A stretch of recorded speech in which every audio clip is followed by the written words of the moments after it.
السلام عليكم ورحمة الله وبركاته. أهلا بكم في فيديو جديد على قناة ترند اليوتيوب 2.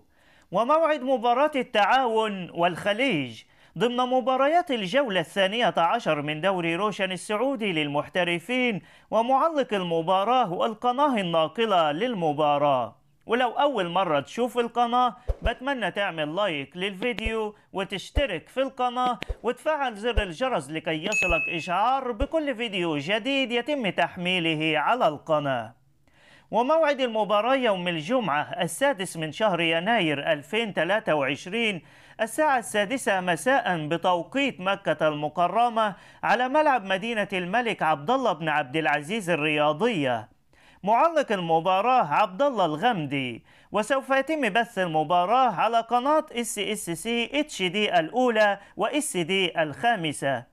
وفي نهاية الفيديو بتمنى تعمل لايك وتشترك في القناة وتكتب توقعاتك لنتيجة المباراة.